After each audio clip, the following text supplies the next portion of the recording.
Para la presentación de hoy tenemos el honor de estar de tener con nosotros a Francisco Monaldi. Voy a pasar la palabra a Carlos Sánchez para que efectúe la presentación. Buenos días a todos. Bueno, tenemos el honor de tener hoy al doctor Monaldi, quien es un experto en política energética latinoamericana. Él es miembro del Centro de Estudio Energético del Centro para los Estados Unidos y México y director interino de la Iniciativa Latinoamericana en el Baker Institute de la Universidad de Rice. Además es miembro no residente del Centro de Política Energética Global de la Universidad de Columbia y profesor visitante en la Escuela de Gobierno del Tecnológico de Monterrey y en México. Es director fundador y profesor del Centro de Energía y Medio Ambiente de IESA en Venezuela. El doctor Monaldi es un destacado académico en la política y economía de la industria petrolera y la gestión de la riqueza petrolera en países en desarrollo, especialmente en América Latina. Y durante su extensa carrera profesional, también ha participado en programas de economía y política energética en diferentes institutos universitarios. En la Universidad de Harvard, el Kennedy School of Government, en el Fletcher School of Law and Diplomacy de la Universidad de Tufts, en la Universidad de Stanford, en el Instituto de Posgrado de Ginebra, la Universidad de los Andes en Bogotá y la Universidad ESAM en Lima, y también en la Universidad Católica Andrés Bello en Caracas. Bueno, bienvenido, Francisco. Estamos muy complacidos que estés con nosotros hoy. Muchas gracias, Carlos, y muchas gracias a VAPA por la invitación de estos dos seminarios virtuales. Me parece una iniciativa muy positiva. Les quería poner un poquito en contexto de qué es lo que yo he estado trabajando para que vengan de dónde esta presentación, digamos, de dónde sale, ¿no? Lo primero es, bueno, como Carlos decía en mi currículum, yo soy economista y mi tema es el tema de política energética desde hace ya unos cuantos años. Y he trabajado en particular en el caso de la política energética de Venezuela por muchos años con mi amigo y mentor Ramón Espinaza, tristemente fallecido, y con muchos de una comunidad que venimos trabajando, la verdad, desde hace ya unos cuantos años con ideas sobre cuál debería ser un marco institucional para Venezuela, que incluyen a Luis Pacheco, a Juan Sagua, a Osmel Manzano en el BID, y muchos otros. He trabajado mucho con los diversos multilaterales que están evaluando qué es lo que hay que hacer en Venezuela y, como se comentó, por mucho tiempo en el IESA, todavía estoy vinculado al IESA, pero por mucho tiempo estuve dirigiendo el Centro de Energía y Ambiente del IESA e interactuando mucho con las empresas petroleras que operaban en Venezuela y tratando de entender, digamos, qué se podía hacer en Venezuela, sobre todo obviamente en el caso de una transición política. En mi página web personal ahí del Baker Institute pueden ver una cantidad de trabajos que hemos escrito, hay varios que están por publicarse, pero en particular, por ejemplo, recientemente hicimos uno sobre las empresas mixtas en Venezuela y la situación que han confrontado y un poco hasta el año 2018 está una evaluación de eso. Ahora estamos trabajando con el BID en un análisis de la situación en que va a estar, digamos, PDVSA en el caso de una transición y las opciones de política sobre qué hacer con la empresa estatal, que un poco tratando también de ponerle uno de los esfuerzos que nosotros hemos hecho, porque creemos que ahí es donde el Baker Institute y Rice pueden aportar a esta discusión, es poner un poco el tema en perspectiva, es decir, ver qué se han hecho en otros países, no solo en América Latina, sino en el mundo, en esta materia, y que no nos quedemos encasillados en las ideas que venimos, digamos, cocinando nosotros y la comunidad de expertos petroleros en Venezuela, ¿no? Y eso es un poco lo que vamos a tratar, el ejercicio que vamos a tratar de hacer también con el tema de PDVSA. Hemos estado haciendo eso con el tema del marco institucional, la agencia regulatoria y el tema fiscal, trabajando de cerca con muchas otras personas y como les decía, con el Banco Interamericano de Desarrollo, que es el único multilateral que, digamos, que activamente está pudiendo trabajar por una transición en Venezuela porque reconocen al gobierno de Juan Guaidó, pero los otros multilaterales, por supuesto, también están trabajando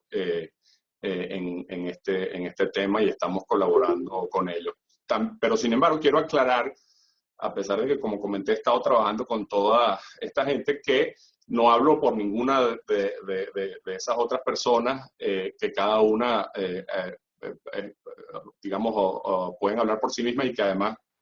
en algunos casos, como Luis Pacheco, tienen una posición institucional. Estos son mis propias reflexiones, que como van a ver coinciden con muchas de las cosas que se están hablando, pero yo no quiero, digamos, que nadie sienta que estoy hablando de manera oficial en nombre de nadie, ¿no? Y también he estado en mucho contacto con la Asamblea Nacional, con Elías Mata, con Luis Stefanelli, con la gente que ha estado trabajando en la redacción de las dos, digamos, propuestas que hay. Una que es básicamente una reforma puntual de la ley para hacer que las empresas mixtas funcionen, y otra que es la que el diputado Stefanelli probablemente presente, que es una visión mucho más profunda de reestructuración del marco institucional de la industria petrolera con una nueva ley. Y más en ese segundo sentido es que van mis reflexiones, porque yo, aunque a pesar de que he colaborado en muchos esfuerzos de estos de los 100 primeros días y cosas por el estilo, tanto por mi formación como por lo que yo trabajo, ese no es el punto en que yo puedo, digamos, colaborar. Yo no soy ingeniero petrolero, no soy un experto técnico. Mi colaboración es más sobre políticas a largo plazo, y por tanto, lo que van a ver hoy son reflexiones, y disculpe que está en inglés, pero es que no he tenido nada de tiempo últimamente y estoy reciclando una presentación. Pero lo que van a ver es un poco mis reflexiones sobre lo que hay que hacer con una visión un poquito más de mediano y largo plazo. Eso no quita para nada porque esta discusión ya la hemos tenido varias veces, que yo no entienda la urgencia de hacer algunos cambios inmediatos y de tener un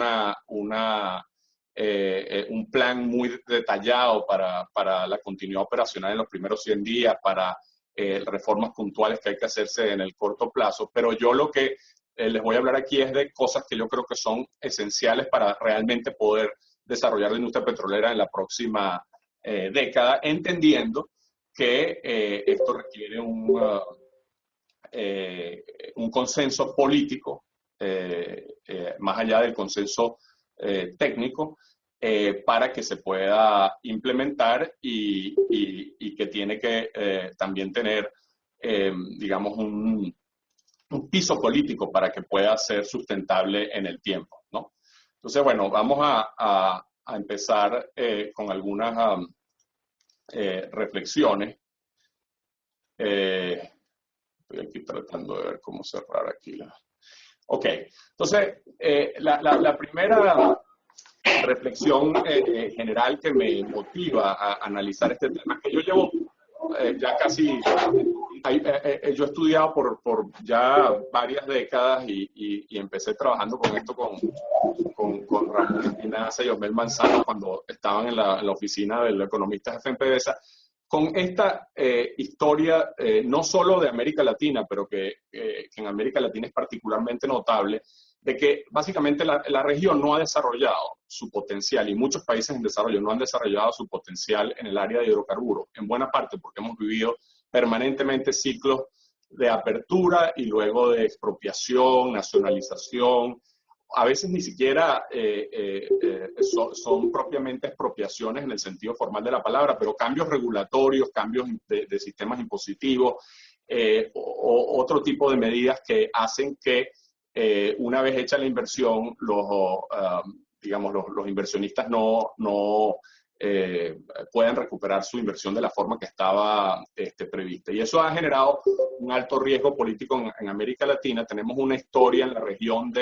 en algunos países de 4 y 5 veces en la historia como en Argentina, en Bolivia, en Ecuador y también en Venezuela, de permanente, digamos, cambio forzoso de contratos, toda clase digamos, de decisiones que han jugado en contra de los derechos de propiedad en el sector, y que si bien muchísimas empresas han hecho muchísimo dinero, me estoy hablando ahora de empresas privadas en América Latina, esa prima de riesgo no solamente significa que finalmente el Estado captura una menor proporción de la renta, porque como ustedes saben, si usted le genera más riesgo a un inversionista, le tiene que ofrecer un mejor retorno para que esté dispuesto a invertir. Por eso los noruegos pueden cobrar unos impuestos altísimos y sin embargo desarrollar de manera espectacular un sector de alto costo en aguas profundas, etcétera, porque tienen un marco institucional muy estable. Y también, por supuesto, además de tener que a veces ofrecerles retornos superiores a los que debería a los inversionistas, el otro efecto obviamente es que la inversión no es tan elevada como debería ser. Déjenme ponerles un poco el ejercicio mental que yo hago. Imagínense que los recursos petrolíferos de Venezuela y gasíferos estuvieran en el estado de Texas, con los derechos de propiedad de Texas, etcétera, etcétera. Es verdad también que en Estados Unidos los impuestos son relativamente más bajos y que en ese sentido hay un estímulo a la inversión adicional, pero queda clarísimo que Venezuela, que esa ficticia Venezuela con las instituciones de Estados Unidos y Texas estaría produciendo probablemente por encima de 6 millones de barriles diarios de petróleo, ¿no? Y en el mejor de los casos, incluso, obviamente el chavismo ha sido una catástrofe, no solo en términos de lo que pudiera haber sido, sino incluso con respecto a lo que es decir, la producción ha colapsado y colapsó en medio del boom de ingresos y de precios más grandes de la historia. Pero incluso en nuestras mejores épocas, quizás con la excepción del periodo 1943-58, no hemos tenido un desarrollo del potencial que podríamos haber tenido, no por falta de temas de capacidades técnicas, no por falta de conocimientos del sector. A veces puede ser que en algunos periodos hayamos tenido limitaciones basadas en recursos humanos o cosas por el estilo, pero ese no ha sido el tema. El tema en Venezuela, pero también en toda América Latina, es fundamentalmente institucional. Y el caso, por cierto, más evidente es México, ¿no? Que ustedes trazan una línea ven el borde, la frontera en el Golfo de México, entre el lado de los Estados Unidos y el lado de México, y ven el número de taladros el número de pozos que se han perforado en el lado sur y con una geología magnífica, y ven que es diminuto con respecto a lo que ha ocurrido en el lado norte. No solo me refiero aquí a aguas profundas y aguas someras, sino en tierra, ¿no? Entonces, esa frontera obviamente la crearon los seres humanos y las instituciones la crearon los seres humanos, y la geología, digamos, no sabe de esas cosas, ¿no? Pero el potencial está allí. Entonces, todas esas reflexiones me llevan a mí a pensar que tenemos que lograr un marco institucional que no solamente sea eficiente y competitivo, ahorita vamos a ver una serie de esas condiciones, sino que sea lo suficientemente duradero y estable para que podamos desarrollar el potencial del sector. Hoy en día, obviamente, tenemos encima una serie de incertidumbres que tienen que ver con la transición energética, con el hecho de que el petróleo extrapesado es visto como generador de más CO2 que otros tipos de crudo, etcétera, y todo eso nos va a poner retos adicionales sobre cuánto tiempo tengamos una ventana de oportunidad para desarrollar el sector petrolero. Pero yo sigo creyendo que el principal obstáculo para que Venezuela desarrolle su potencial es la parte, digamos, de estabilidad política, de estabilidad de políticas públicas y la calidad del marco institucional. Eso no quita que haya retos inmensos en términos de inversión, de infraestructura, retos técnicos, pero esos retos creo que Venezuela ha demostrado y las capacidades técnicas de los venezolanos fuera de Venezuela han demostrado que con creces se pueden resolver, y las nuevas tecnologías también así lo han demostrado. Por supuesto, el precio del petróleo nos tiene que ayudar. A precios muy bajos, obviamente, ese esfuerzo va a ser mucho más difícil, pero mis reflexiones van hacia el tema del riesgo político, de los cambios institucionales, y es simplemente el hecho de que a veces no ofrecemos un ejemplo sencillo. Si uno hace que la empresa estatal tenga que tener mayoría accionaria o incluso una participación importante en el capital, le puede pasar lo que pasó en Brasil con el desarrollo del Presal, por ejemplo, básicamente los límites del desarrollo del sector son los límites de la capacidad financiera de la empresa estatal. Incluso si esa empresa estatal asumamos que es la empresa más eficiente y muy bien manejada, sabemos que por su naturaleza las empresas estatales, sobre todo cuando tienen un Estado que no necesariamente tiene una excelente reputación como pagador, etcétera, las empresas estatales tienen a veces problemas de financiamiento, y eso ya pone una restricción para el desarrollo del sector, a menos que se deje una participación privada más amplia. Entonces, bueno, este es digamos, un esbozo general de dónde viene mi análisis. En segundo lugar está el tema de, bueno, el modelo actual ha sido un desastre, ¿no? No solamente es verdad que si se hubiera implementado bien el sistema de empresas mixtas hubiera sido menos malo de lo que fue. Eso no lo dudo, y que con algunos pequeños cambios el modelo de empresas mixtas durante el periodo de precios altos es posible que hubiera sido muchísimo más exitoso de lo que fue. O sea que es a veces difícil separar cuáles son las dificultades con ese desastroso desempeño, y si tienen que ver con el propio diseño del modelo, si tienen que ver con la parte fiscal, si tienen que ver con simplemente los ejecutores y las capacidades de PDVSA. Pero en todo caso, mi posición es que, aunque ciertamente algunos pequeños sí se pueden, digamos, hacer, se pudieran haber implementado mejor y con obviamente mejor gente, etcétera, etcétera, pero yo creo que el modelo en sí, sobre todo para la nueva realidad que vivimos, no es el modelo adecuado para desarrollar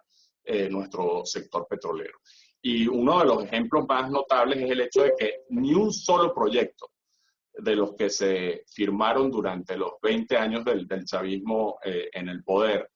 excepto por el proyecto de gas de Cardón 4 de Perla, que lo ejecutaron dos empresas privadas con 100% de participación privada, ninguno se ejecutó. Es decir, hay algunos pequeños algunos proyectos que tienen en que se han perforado algunos pozos y se usa la infraestructura de otros proyectos, pero no hay un solo proyecto firmado durante el chavismo, que son muchísimos los firmados, y muchísimas, buenas partes de nuestras reservas ya están asignadas en estos contratos, y ninguno de ellos se ha desarrollado. Y como sabemos, hasta el año 2014 eso no tuvo nada que ver con problemas de rentabilidad por el precio. Incluso, salvo por el periodo más duro del 2016, los precios hasta hace 2 meses estaban también en un punto, a un nivel que era bastante atractivo para desarrollar todos esos proyectos. A veces analistas internacionales y consultoras usan unos break-even para el crudo venezolano que son altísimos, pero eso están basados en evaluaciones que se hicieron de los proyectos de la faja que Chávez había firmado, con todo el tema de tasas de recobro del 20%, con mejoradores, en el caso de un proyecto de Eni con una refinería. En fin, no está el break-even de Venezuela para nada a esos niveles tan altos según todo lo que toda la evidencia que yo he visto, y por lo tanto se han podido desarrollar perfectamente todos los proyectos con el precio. Algunos proyectos quizás de recuperación secundaria y terciaria de campos maduros por el marco fiscal durante el tiempo de periodos altos no eran atractivos, y ciertamente hubo elementos del marco fiscal de cómo se ejecutaron. Lo pueden ver en nuestro artículo de las empresas mixtas que está en nuestra página web. Bueno, una cantidad de problemas con el tipo de cambio, la contribución especial a las ganancias extraordinarias y exorbitantes, como lo llegaron a llamar. En fin, hay un montón de cosas que hicieron no atractivo invertir, pero como les digo, el marco institucional y el modelo yo creo que son fundamentalmente responsables de esto. El otro dato, bueno, creo que más que conocido para toda esta audiencia en que veo que hay un montón de amigos y muy ilustres petroleros venezolanos, es que, bueno, Venezuela obviamente sigue teniendo un potencial tremendo con todos los retos y las dificultades que podamos tener en este nuevo mundo ahora con esta situación que vivimos coyunturalmente, pero por supuesto también con el tema de la transición energética. Sin embargo, no hay duda de que los recursos de Venezuela son muy atractivos. No tendremos las más grandes reservas probadas del mundo bajo ninguna definición razonable de reservas probadas, pero sí hay una base de recursos extraordinaria comparada con cualquier país de la región, y posiblemente entre las mejores, entre los 5 mejores o 6 mejores países del mundo en términos de su potencial. Ahora, ese desarrollo de ese potencial en esa ventana de oportunidad que nos queda, no va a ser posible hacerlo, por lo menos por la próxima década, en base a un modelo de empresa estatal, ¿no? A mí no me cabe la menor duda de que la combinación de factores de destrucción institucional de la capacidad de petróleo de Venezuela, el hecho de que Venezuela hoy en día tiene una deuda de $150.000 millones, que es impagable y que obviamente se va a reestructurar, pero por favor una situación del Estado venezolano, más allá de la propia PDVSA, el Estado venezolano está absolutamente quebrado, y por tanto no hay ninguna duda para mí de que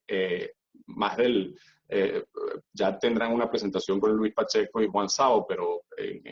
y hay obviamente otros expertos con otros números, pero si estamos hablando de inversiones de más de $100.000 millones en la próxima década o menos,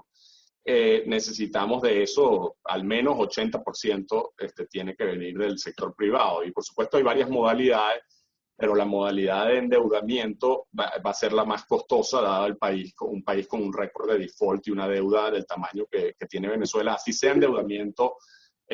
con la empresa socia, ese modelo tiene severas limitaciones y puede ser muy costoso. Entonces, básicamente,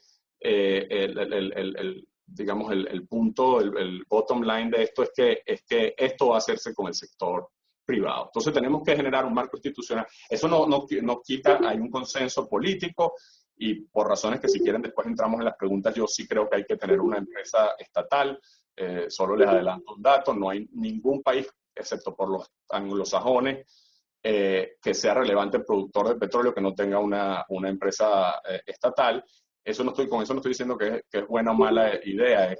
constatando una realidad, digamos, política. Y por tanto yo creo que independientemente de los diferentes modelos que podemos usar para la empresa estatal, digamos, hay razones para querer que siga existiendo una empresa estatal, por supuesto reformada, reestructurada y con dimensiones más pequeñas. Pero aquí hoy yo me voy a enfocar más en el marco institucional para atraer entonces a esa inversión privada, y estoy partiendo de la base de que hay un rol mucho más acotado para el Estado venezolano y para Petróleos de Venezuela. El otro tema, obviamente en la coyuntura actual, en esta semana, quizás esta es una particularmente mala semana para hablar del futuro de invertir 100.000 millones de dólares en el sector petrolero venezolano por razones obvias. Cuando el WTI de entrega en mayo llegó a menos $38, obviamente, así sean circunstancias anómalas y locas, el WTI ha estado por debajo de su precio mínimo histórico y en términos reales el precio del petróleo ha llegado a niveles que no veíamos prácticamente en toda la historia de su producción. Pero más allá de eso, lo que creo que podemos constatar es que al menos, yo no descarto que dentro de algunos años, por la falta de inversión en estos años malos de bajos precios, haya algún rebote importante del precio del petróleo, pero obviamente uno no puede planificar como si el precio del petróleo va a estar alto. Y como vamos a ver, uno de para mí, de los puntos claves del diseño de marco institucional es que no debería estar uno cambiando el marco institucional cuando sube o baja el precio del petróleo. El marco institucional tiene que estar diseñado para funcionar en tiempos de precios bajos y en tiempos de precios altos. Entonces, de hecho, uno de los, para mí, de los errores que hemos cometido en el pasado es creer que ya sea durante los precios bajos, el precio se va a mantener bajo siempre y entonces no hemos tomado en consideración lo que podría pasar si suben los precios o al revés. Como Chávez, creamos instituciones durante el periodo de precios altos que no tienen ninguna posibilidad de ser efectivas durante los precios bajos y entonces tenemos que cambiar todo el tiempo el marco institucional. Entonces, pero la constatación de que los precios bajos nos llevan a tener que ser digamos, a tener que tener un marco institucional muy atractivo, un marco institucional, fiscal, contractual muy atractivo para poder atraer esa inversión que van a estar tratando de atraer no solo otros países en América Latina como Brasil, Argentina, México, sino obviamente en el mercado a nivel mundial van a estar tratando de atraer esos recursos escasos con los cortes de presupuesto de muchas empresas, con el hecho de que algunas empresas, sobre todo las europeas, han tenido una presión muy grande de sus accionistas y de sus stakeholders nacionales de reducir su inversión en petróleo y mudarse ya sea a gas o a otros, o tratar de desarrollar otras energías. Todo eso nos hace una situación extremadamente competitiva y a mí me preocupa mucho que en Venezuela hay muchos actores políticos en particular, no tanto obviamente en el mundo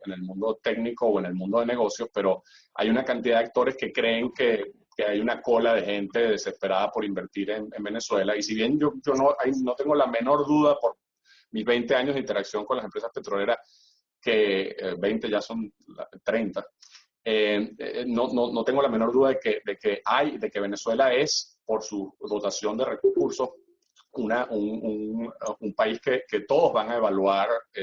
y que todos van a tener interés por la magnitud, solo por la materialidad de los recursos de Venezuela con respecto a otros mercados como Colombia, que tienen reservas que tienen recursos muy limitados. Sin embargo, obviamente, va a ser una situación en que requerimos un ser bien competitivo. Una de las pocas... bueno, por supuesto, la competencia, además del shale en los Estados Unidos,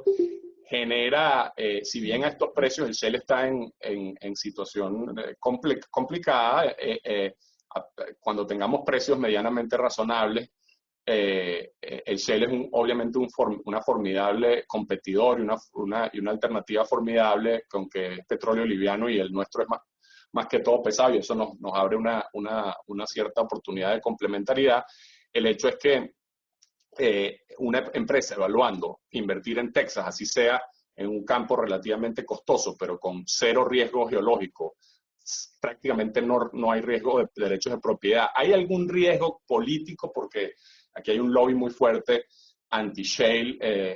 que puede llegar en algún momento a tener poder político, pero pero ese es el único, les diría yo, riesgo que no sea puro riesgo de precio, ¿no? Y por supuesto de demanda, ahorita estamos viendo el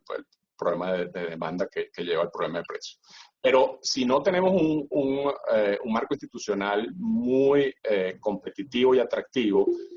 no solamente países que sí tienen ese marco institucional con diversos niveles, porque no hay que idealizar que el marco institucional de Colombia o el de Brasil son perfectos, pero sin duda son mejores que lo que hemos tenido en Venezuela en las últimas décadas. Y eso, incluso, por cierto, incluso que el de la apertura en Venezuela, porque la apertura en Venezuela, recuérdese que se hizo con severas limitaciones legales, se hizo con la famosa ventana del artículo 5º y no con un marco institucional, digamos, diseñado especialmente para eso. Entonces, de nuevo, la constatación es que necesitamos un marco institucional que sea competitivo con esos otros marcos institucionales y que ofrezca la ley en particular un menú de opciones para que cualquier gobierno pueda usar diversos tipos de contratos, pueda organizar subastas en el caso de que pueda hacer competitive bidding, porque sean áreas que no están asignadas, subastas que realmente estén bien diseñadas y que tenga un menú de opciones para hacer eso. Entiendo, y esto es una discusión que hemos tenido con los diputados de la Asamblea Nacional, que en Venezuela hay una tradición histórica de que la Asamblea Nacional tiene un rol importante que jugar en aprobar las cosas, y yo creo que hay algo allí que hay que tomar en cuenta, pero también hay que tomar en cuenta el tema de competitividad y de opciones que se le pueden dar al regulador para hacer la asignación de áreas. Una ventaja que tiene Venezuela que no tenía antes o que no tenía, por ejemplo, México en el año 2012 es el tema de que, bueno, gracias a Dios, hasta ahora, si es que no se van todas, tenemos algunas empresas internacionales operando, e incluso el chavismo en su peor momento toleró o aceptó, digamos, que las empresas privadas fueran accionistas minoritarios, y en ese sentido eso es un precedente histórico positivo porque no se llegó a una renacionalización completa del sector que hubiera sido aún más desastrosa. Lo malo de eso es que, como les digo, el modelo que existe, a mi modo de ver, es tremendamente deficiente, y hay gente que cree que solamente haciendo unos pequeños cambios se puede arreglar. Lo bueno es que si Dios quiere, tenemos a las empresas internacionales todavía operando en Venezuela, y eso nos permite, digamos, tener adelantado un proceso que en otros países como México tuvo. ¿Sí? Entonces, ya les comentaba antes que yo soy perfectamente consciente, y ha habido muchos amigos que nos han insistido en que, dada la situación terrible de Venezuela, dado el colapso del sector, es necesario tomar una serie de medidas que no son las ideales, que no son las de un marco institucional de largo plazo, etcétera, etcétera, pero que son las que permitirían una reactivación, digamos, rápida y eficiente del sector, y que dada la dramática situación económica, política y social en Venezuela, si no se logra incrementar la producción rápidamente,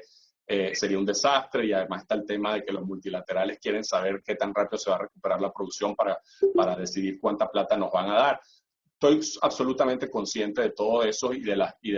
dificultades a veces en engranar lo que es bueno para el mediano plazo y el largo plazo con esa emergencia. No me tienen que convencer de que tenemos que trabajar en paralelo en esos dos frentes, y que esos dos frentes tienen que ser consistentes uno con otro.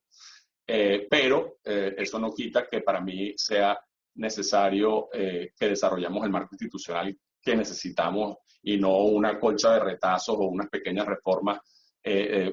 Por cierto, estoy totalmente de acuerdo con aprobar una reforma que permita funcionar eficientemente a las empresas mixtas. La llevo pidiendo desde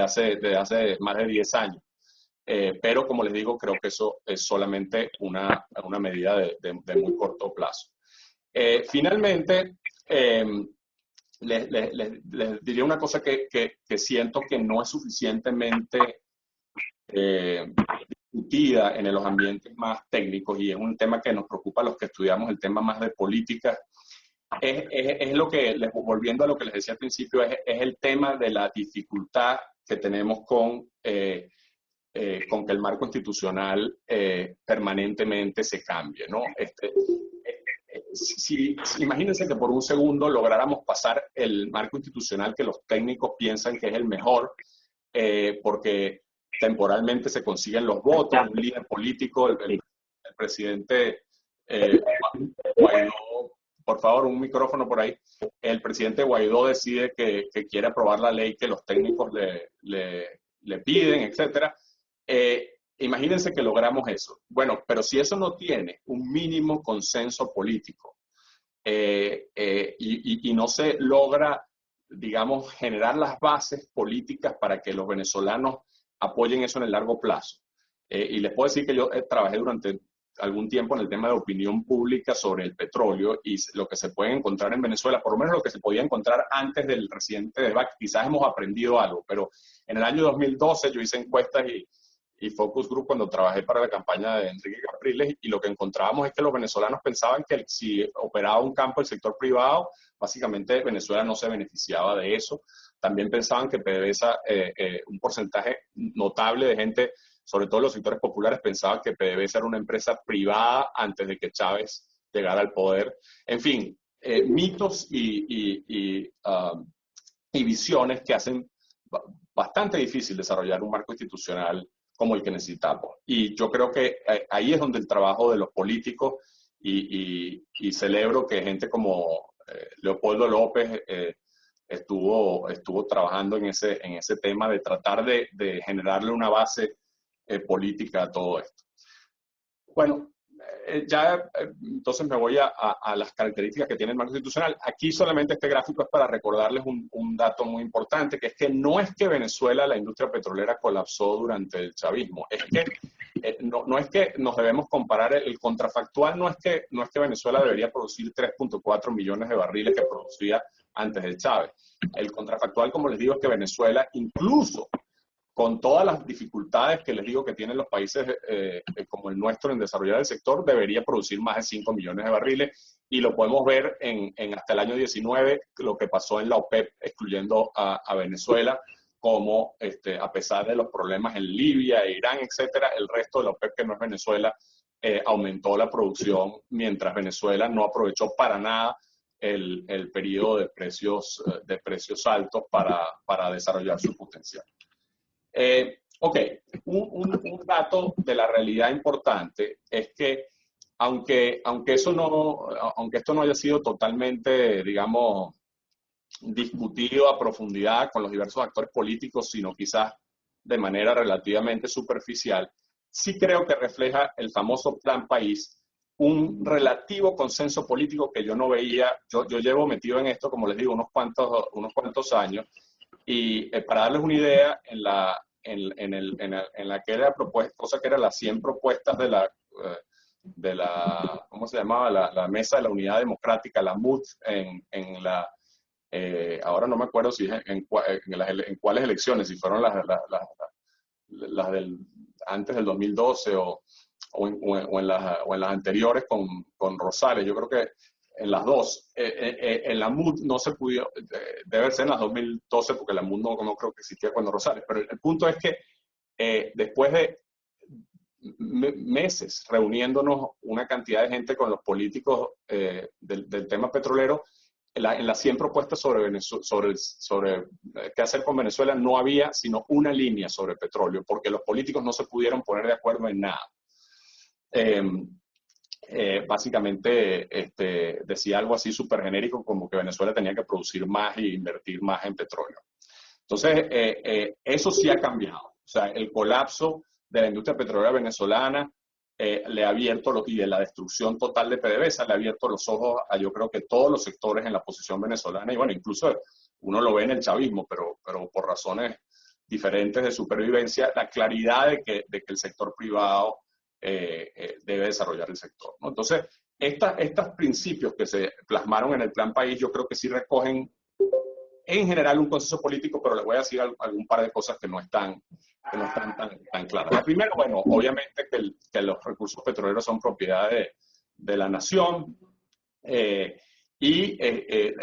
todo el mundo está, digamos, de acuerdo en que el Estado tiene que velar por el mayor, no solo desarrollo del sector, pero también porque los beneficios del sector, digamos, de los beneficios del recurso, digamos, sean para la nación, como lo quieran llamar, para el país, para los ciudadanos venezolanos. La segunda cosa es que todo el mundo está de acuerdo con que exista PDVSA y que sea una empresa estatal. Hay discusiones a veces sobre si hay que crear una empresa estatal diferente por razones coyunturales de la deuda, etcétera, pero en todo caso, el consenso entre los actores políticos es que tiene que haber una empresa estatal. Y que esa empresa estatal debe ser diferente de la que tenemos hoy, porque debe ser obviamente despolitizada, profesionalizada, enfocada en los temas en que son su negocio medular.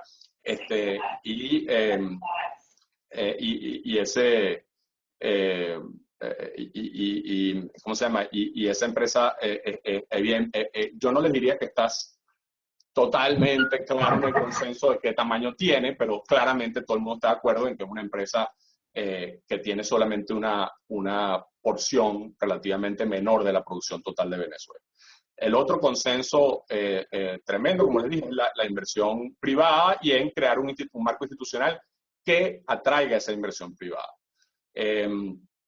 Hay dentro de ese consenso algunas diferencias y después podemos hablar de eso. Lo otro es que se reconoce la necesidad de cambiar el marco institucional y en particular de hacer una nueva ley de hidrocarburos. Ahí, como les digo, también hay cierto disenso sobre qué tan profundo debe ser ese cambio y qué tan profundo son las reformas. Y a veces el disenso se refiere más a esa otra cosa que les dije, que es qué tanto en el corto plazo se puede hacer un cambio cuando necesitamos la inversión urgentemente. Y bueno, básicamente hay el consenso de que digamos, PDVSA no tiene que ser ni siquiera el accionista mayoritario digamos, en el modelo de participación privada. Entonces, ¿cuáles son para mí las claves de este marco fiscal y contractual que necesitamos tener en Venezuela? Lo primero es, bueno, como ya les dije, es un marco institucional que está diseñado para que la mayor parte de la inversión la haga el sector privado. Y para eso tiene que ser, primero, competitivo. O sea, esa parece obvio, pero el marco institucional tiene que ser capaz de atraer inversión en condiciones en que hay otros países que están tratando de atraer la inversión, y eso significa que el marco tanto fiscal como contractual, como el funcionamiento, el marco regulatorio, la agencia, tiene que ser, las cosas tienen que ser rápidas, tienen que ser eficientes, tienen que ser creíbles, en fin, todo lo que implica que un marco fiscal que un marco institucional fiscal y contractual sea competitivo. Segundo, tiene que ser progresivo. Es decir, en Venezuela, una de las cosas que siempre hemos tenido el problema es que históricamente somos uno de los países que ha tenido marcos fiscales más inflexibles. Es decir, que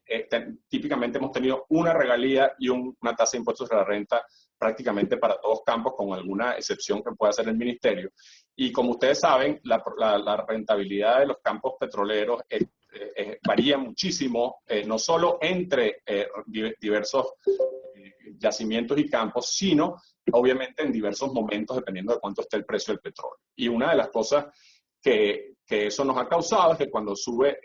ese marco institucional tan primitivo, que en el caso de la última encarnación es 33% de regalía y 50% de impuestos sobre la renta, eso lo que nos hace es que cuando sube el precio del petróleo de manera muy sustantiva, el gobierno siente que no está cobrando suficiente government take con participación del Estado digamos, en la ganancia petrolera o en la renta, como lo quieran llamar, y eso ha llevado a que después se creen cosas como la contribución especial o otros mecanismos para tratar de capturar esa renta, ¿no? Un marco institucional moderno tiene que tener un sistema fiscal que se adapte a las diversas rentabilidades, no solo, y eso va con el siguiente punto de flexible, se tiene que adaptar a la rentabilidad de diversos campos y a la rentabilidad de diversos niveles de precio del petróleo. que en el fondo, bueno, al final se tiene que adaptar a la rentabilidad, ¿no? Ahora, no hay, los políticos en general nos han manifestado, y no sin razón, que si el marco institucional es muy complejo, primero, no lo va a entender el país. Segundo, puede ser que las empresas se aprovechen de la asimetría de información con el Estado para no pagar lo que está, digamos, previsto, ¿no? Esa es una consideración que yo considero que no es descabellada, y entonces en ese sentido hay que hacer un marco fiscal que también que no sea, digamos, tan difícil de implementar, que el regulador venezolano no tenga, digamos, las capacidades de ejecutarlo bien, o que sea difícil, digamos, de entender. Sin embargo, creo que es suficientemente importante. El BID acaba de hacer un estudio que lo van creo que ya está publicado, pero lo van a publicitar pronto, que básicamente muestra que el marco institucional venezolano, si uno tuviera un marco institucional más flexible, para darles una idea, más flexible y más progresivo, lo que recaudaría el Estado venezolano, a pesar de que incluso si los impuestos son en promedio más bajos, es más, porque simplemente se desarrollaría mucho más el sector, ¿no? En otras palabras, para los economistas estamos en el lado de la curva de Laffer en que todavía se puede, en que se pueden bajar los impuestos y recaudar muchísimo más, ¿no? Entonces, ese estudio del BID confirma algo que para mí es evidente, que es que el marco institucional, el marco fiscal venezolano no es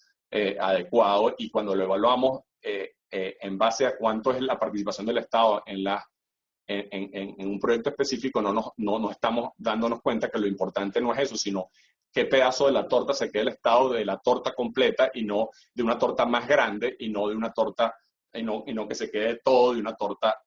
totalmente pequeña. Es decir, hemos estado obsesionados por nuestro pedazo de la torta y no por el tamaño de la torta, ¿no?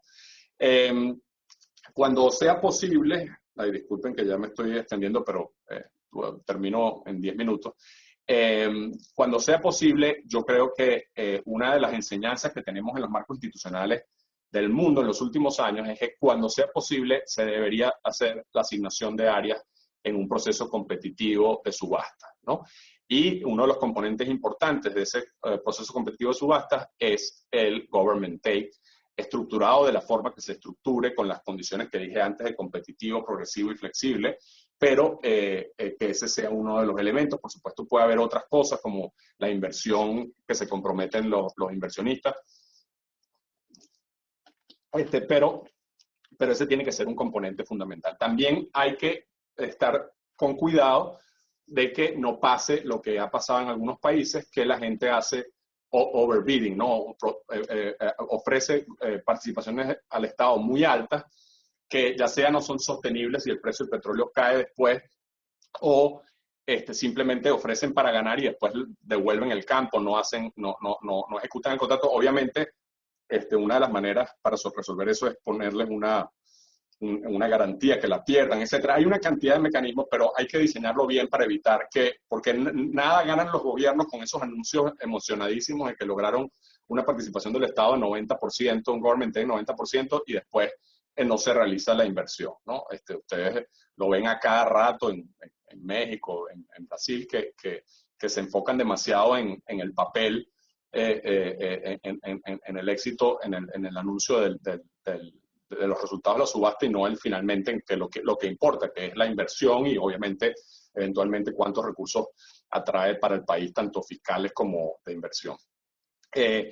Mi otro punto es que yo entiendo que en América Latina y en los países en desarrollo ya la palabra concesión es una mala palabra, y porque implica como que la propiedad del recurso es del concesionario, y perfecto, ¿no? Yo estoy totalmente de acuerdo que el Estado es el dueño del recurso petrolero, pero se pueden estructurar perfectamente contratos como licencias, como tenemos en el caso del gas en Venezuela, o otro tipo de contratos que pueden ser la famosa producción compartida, incluso contratos de servicio con ganancias compartidas, y por supuesto, los modelos de joint ventures que pueden, de empresas mixtas que pueden tener muchas diferentes encarnaciones, pero que en el fondo la clave, como les digo, es que permitan atraer tanto la inversión privada como la tecnología, etcétera, en el largo plazo. Una cosa para mí obvia que va con el tema de fiscal, de progresivo, competitivo y flexible, es que las regalías, porque una cosa que queda clara es que en toda la región y en Venezuela todo el mundo quiere que haya una regalía, por razones históricas, legales, etcétera, etcétera, que las regalías tienen que variar con el precio del petróleo. Eso para mí es elemental. Y si es posible, en proyectos específicos, ya sea como parámetro en la subasta o de alguna otra forma, la propuesta que presenta el BID es con una regalía que varía con la tasa interna de retorno de los proyectos. Eso es lo que se hizo en México, eso se ha hecho en muchos lugares de diversas formas, con el factor X, factor R o otro factor que básicamente capture la idea de restabilidad. Los líderes políticos nos han manifestado su preocupación con este tipo de mecanismos que ellos no entienden bien, que el país no va a entender bien, que son difíciles de manejar, que las empresas pueden evadir. Pues bueno, podemos buscar vueltas al asunto, pero hay que quedar claro que las vueltas no pueden llevar a que no se cumplan con los objetivos fundamentales, porque si no, simplemente no vamos a obtener, o no vamos a tener la inversión que necesitamos, o vamos a dejar dinero sobre la mesa, porque puede ser que podemos tener por supuesto, podemos tener una realidad de 2% fija y va a ser muy atractiva, pero eso sabemos ya, como les dije, que eso no es estable en el tiempo. Primero que estamos dejando un montón de dinero sobre la mesa que no hay ninguna razón para dejar. Obviamente hay que, a mi modo de ver, y ahí yo no soy de los que cree que hay que desarrollar el sector petrolero por desarrollarlo. Hay que por supuesto, el Estado, de una manera que después sea positiva para los ciudadanos, tiene que velar porque las rentas extraordinarias las capture el Estado. No hay ninguna razón para que el inversionista privado se lleve más allá de lo que le haga atractivo invertir en diversos niveles de riesgo y en diversos escenarios. Finalmente, hay que eliminar o modificar, o sea, yo creo que el marco institucional tiene que incorporar a lo largo de todas las variaciones de precio y de rentabilidad un esquema razonable a todos los niveles, y hay que eliminar estas ideas como el shadow tax que incorporaron en los contratos de las empresas mixtas o la contribución especial a los precios extraordinarios. Uno puede tener un windfall tax, es decir, un impuesto o una regalía extraordinaria que se aplica solamente a ciertos niveles de rango de precio. Eso es parte de lo que les decía, del régimen flexible, etcétera. Pero lo que uno no debería tener es estas cosas ad hoc que se hacen después de que se aprobó la inversión, o en el caso del shadow tax, básicamente se firmó en un momento que no parecía importante, pero básicamente el modelo del BID demuestra que esa es una de las cosas más distorsionantes que hay en términos de inversión. Tener un impuesto, les recuerdo a los que no saben lo que es el shadow tax, es esa idea de que si todos los instrumentos fiscales no capturan el 50% del ingreso bruto, en este caso, no confundir con el 50-50 de Venezuela, que era sobre la ganancia. Esto es sobre el ingreso bruto, es decir, puede haber ganancias negativas en este caso, y esto es un impuesto esto es un instrumento fiscal que es tremendamente distorsionante y hace poco atractivo la inversión. Finalmente, entonces, ¿qué estructura para mí debe tener el marco institucional? Bueno, debe haber una empresa de PDVSA, fundamentalmente, estoy hablando ya, como les digo, el mediano plazo, el camino para llegar allá, hay varias aristas, pero para mí la futura PDVSA es una PDVSA que opera fundamentalmente campos relativamente fáciles de explotar, con relativamente poco riesgo y con no demasiados requerimientos tecnológicos. Maneja los contratos de servicio que se hayan firmado en particular también en áreas de relativamente bajo riesgo y que requieren inversiones de corto plazo. Yo creo que los contratos de servicio no son adecuados para desarrollar proyectos grandes, y menos en las circunstancias que vamos a vivir de precios bajos esa idea que alguna gente me dice, no, es que se puede hacer lo de Irak, que tiene unos contratos de servicio. Bueno, primero, nosotros no tenemos ningún yacimiento como Irak, les recuerdo, ¿no? Pero segundo, yo no creo que en este ambiente podamos competir con contratos de servicio de ese perfil. Y los contratos de servicio tipo Ecuador, etcétera, hay que evaluar esas opciones, y creo que debe estar sin duda en el menú de opciones que tiene el Estado venezolano, pero solo como una de las cosas. Finalmente, PDVSA sería el socio de una cantidad de empresas mixtas, generalmente socio minoritario, y bueno, habría que ver, y eso es de lo que se va a discutir ahora con el proyecto de ley que presentó el diputado Mata, el proyecto de reforma, que tanto hay acciones doradas o algún otro tipo de instrumentos que hagan que la empresa, que PDVSA tenga un control mayor que lo que le da simplemente su participación accionista. Creo importantísimo crear, y en esto yo creía que había un consenso político, pero no lo hay completamente, una agencia reguladora de los hidrocarburos, o Agencia Venezolana de los Hidrocarburos. Creo que esto no es una panacea, ni una bala de plata, ni nada por el estilo, pero creo que ustedes ven en el mundo, y prácticamente todos los competidores serios tienen algo similar. Y la idea está inspirada mucho en la idea de los bancos, de lo que es un banco central independiente, ¿no? Los bancos centrales independientes solucionaron un problema dramático que tenían los países, que era que la política se metía en la política monetaria y hacía que, por ejemplo, en los años electorales, los gobiernos quisieran gastar más plata o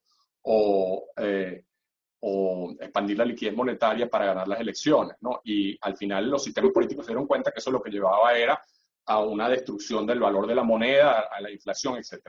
Lo mismo vale un poco para el sector petrolero. Este es un sector que uno de los dramas es que los horizontes políticos son de meses en Venezuela, y si acaso de años, ¿no? De pocos años. Y el sector petrolero en muchísimos casos requiere inversiones de décadas. Entonces, la Agencia Venezolana de Hidrocarburos trata de velar porque la mayor parte de las decisiones dentro de un marco institucional que por supuesto aprueba el sistema político, por supuesto pasa por la Asamblea Nacional, etcétera, etcétera, pero que una vez que se ponen las reglas del juego, la manera en que se ejecutan sea lo más profesional posible, lo más creíble posible, que haya también un ente que le trate de dar al gobierno experticia técnica de la mayor calidad para velar por el mejor desarrollo de la base hidrocarburífera del país, que también haga que quede claro que los intereses de la empresa estatal no siempre son los intereses de los ciudadanos o del Estado. Por ejemplo, una empresa estatal, y véanlo con Pemex, no quiere soltar obviamente ningún proyecto para que sea licitado en que ella no participa. Entonces, las empresas estatales tienden a quedarse con áreas que no pueden desarrollar, pero bueno, si yo soy el gerente de la empresa estatal, obviamente yo prefiero quedarme con la mayor cantidad de poder posible. Yo he estado involucrado en varios procesos de reforma en el mundo, y es impresionante como incluso, les puedo decir que es fascinante. Ustedes tienen una persona que cree en la agencia reguladora independiente, que cree en todo esto que acabamos de discutir, y lo nombran presidente de la empresa estatal, y al día siguiente se le cambia totalmente la cabeza. Porque claro, los incentivos son diferentes. Entonces esa persona empieza a decir, yo lo que quiero es quedarme con todo, con todos los proyectos, ¿no? Entonces, lo mismo es fascinante cuando pasa que alguien pasa a ser del Ministerio de Finanzas a la empresa estatal, o al revés. Es fascinante ver cómo los seres humanos al final respondemos a los incentivos que nos ofrece el marco institucional, ¿no? Uno puede tener sus ideas, su ideología, uno puede tener sus convicciones y su análisis técnico y experto, pero al final lo condicionan mucho los incentivos políticos, etc. ¿Qué hace el ministerio? Porque alguna gente se pregunta, bueno, y entonces si tienen la agencia reguladora y los técnicos se agarran de eso, ¿qué hace el ministerio? Bueno, el ministerio es el ente rector de la política. En el caso de Venezuela, además, maneja toda la política internacional con respecto a OPEP, etcétera. Y esa discusión es otra discusión que no quiero abrir aquí, pero el ministerio es el que, digamos, el ejecutivo, es el representante del ejecutivo en este asunto, y es el que propone, digamos, qué áreas se van a desarrollar con cada tipo de contrato, qué cosas se va a desarrollar a través de contrato de servicios con PDVSA, qué cosas se van a desarrollar vía licitaciones en que va a haber licencias o production sharing o profit sharing service contracts o lo que sea. Todos los diversos modelos de contratos, cómo se van a hacer las subastas, qué parámetros van a tener las subastas en combinación con el Ministerio de Finanzas y probablemente casi siempre hay que ver en qué circunstancias la Asamblea Nacional también se puede involucrar en la parte de aprobación de estas condiciones, ¿no? Que es lo que pongo al final de que la Asamblea Nacional no solo aprueba la ley, sino que también tiene que aprobar algunos otros elementos.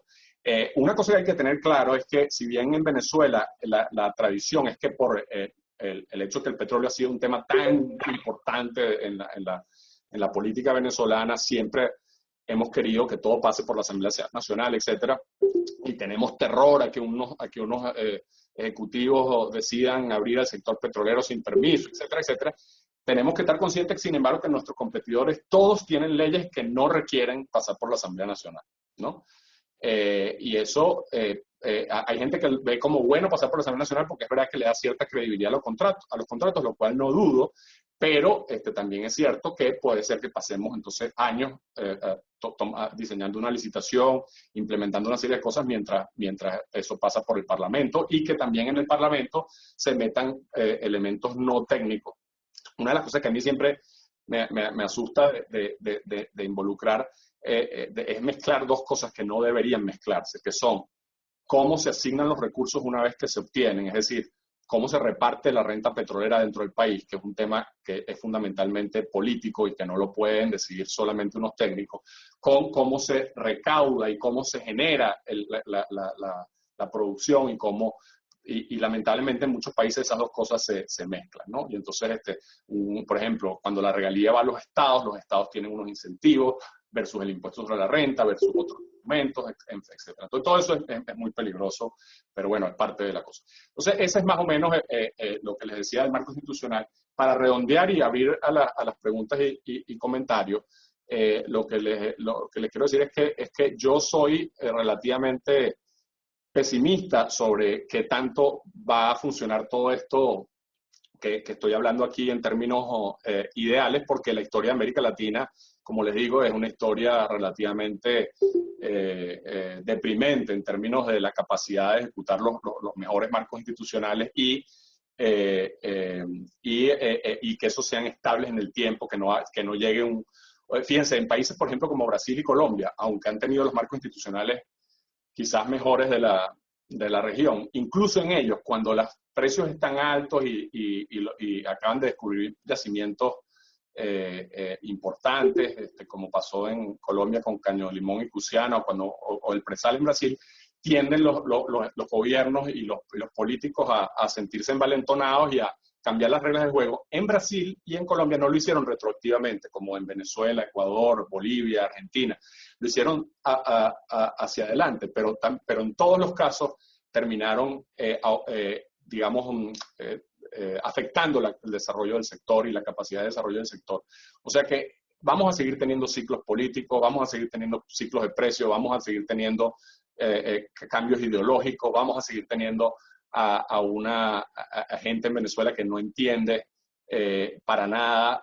cómo funciona este negocio, que no entiende para nada que es un negocio en que se asumen altos riesgos, que requiere tecnología, que requiere conocimiento, recursos humanos sofisticados. Vamos a tener gente que cree como López Obrador que